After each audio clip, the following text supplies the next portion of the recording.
Naushad সিদ্দিকীকে arrest করা হচ্ছে, Naushad সিদ্দিকীকে arrest করা হচ্ছে। এই মুহূর্তে আপনাদের যে ছবি আমরা দেখাচ্ছি, নওশাদ সিদ্দিকীকে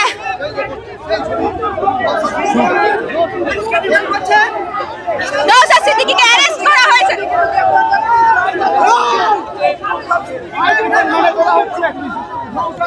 নওশাদ সিদ্দিকীকে অ্যারেস্ট করা হচ্ছে, প্রিজন ভ্যানে তোলা হচ্ছে। আপনাদের সেই ছবি আমরা দেখাচ্ছি, নওশাদ সিদ্দিকীকে প্রিজন ভ্যানে তোলা হচ্ছে, নওশাদ সিদ্দিকীকে প্রিজন ভ্যানে তোলা হচ্ছে, সেই ছবি আমরা দেখাচ্ছি। নওশাদ সিদ্দিকীকে প্রিজন ভ্যানে গ্রেফতার করা হচ্ছে। দাদা কি বলবেন? নওশাদ সিদ্দিকীকে অ্যারেস্ট করে এদেরকে ঝান্ডা ধরা দরকার, টিএমসি ঝান্ডা ধরা দরকার। এরা বিজেপি এবং টিএমসি, বিজেপি এবং টিএমসি দুটোই একই। ছেলে খেলা করছে, সরকারের ভূতে ধরেছে। এদেরকে পুলিশের ড্রেস খুলে টিএমসি ঝান্ডা গায়ে দেওয়া দরকার।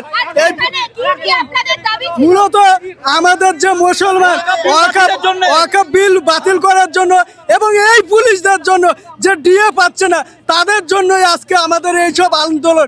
তারপরেও এই পুলিশ টিএমসির পাঁচাটা দালাল, এরা হচ্ছে টিএমসির পাঁচাটা দালাল। এদেরকে দেশ খুলে টিএমসির পতাকা ধরিয়ে দেওয়া দরকার। এদেরকে এই রাস্তায় এদেরকে চাকরি করতে হবে না, এদের টিএমসির পার্টি অফিসে গিয়ে দাঁড়ানো দরকার। এরা টিএমসির পার্টি অফিসে দাঁড়ালে এদেরকে পুরো টিএমসির দালাল আর স্বাভাবিক মানুষের সাথে এক হবে না। এরা হচ্ছে টিএমসির দালাল। দাদা আমি কথা বলে নেওয়ার চেষ্টা করব। দাদা আপনি কি বলছেন? এসআইআর নিয়ে মানুষকে ভুল বোঝাচ্ছে। তারপরে আমাদের ওয়াকফ মিটিংয়ে ওয়াকফ সম্পত্তির জন্য, আমাদের ওয়াকফ এই আইন কালা কানুন বাতিলের জন্য আজকে মূলত আমাদের এই আন্দোলন। সরকারের দিয়ে দিতে পারে না, যারা চাকরিজীবী মানুষরা চুপচাপ বসে রয়েছে। আর পুজোর মঞ্চে 1,10,000 কেন? তার আগে কি পুজো হতো না? হ্যাঁ,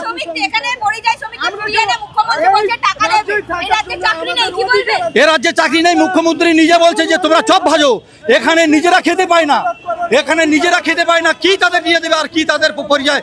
তারা বিদেশে যদি আজকে সিবিএম এর আমলে ধরুন, আজকে লেদার কমপ্লেক্সের ওদিকে যদি আপনারা এরকম বিশেষ যদি কর্মক্ষেত্র যদি না থাকতো, আজকে সব পশ্চিমবাংলার ছেলেগুলো কি করতো, কি খেত?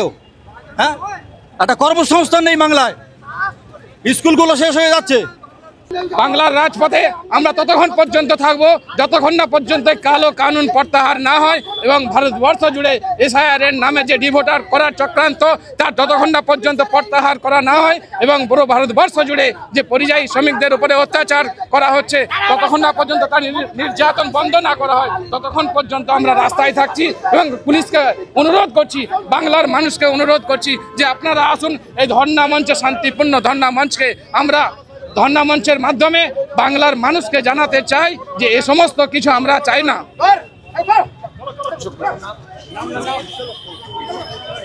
পুলিশ আবারও তুলে নিয়ে যাচ্ছে আইএসএফ কর্মীদের। আমি সেই ছবি দেখাচ্ছি আপনাদের। পুলিশ আইএসএফ কর্মীদের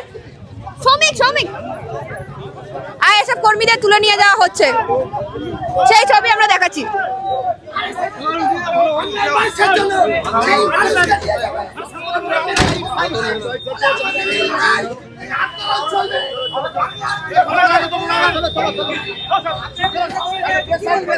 আবার আইএসএফ কর্মীদের প্রিজন ভ্যানে তুলে নিয়ে যাচ্ছে পুলিশ, এই ছবি আমরা আপনাদের দেখাচ্ছি। আজকে এই ধর্মতলা চত্বরে তাদের প্রতিবাদ সভা ছিল, কিন্তু প্রতিবাদ সভা থেকে তাদের তুলে নিয়ে যাওয়া হচ্ছে প্রিজন ভ্যানে করে, সেই ছবি আমরা আপনাদের দেখাচ্ছি। মমতা ব্যানার্জি মানছি না,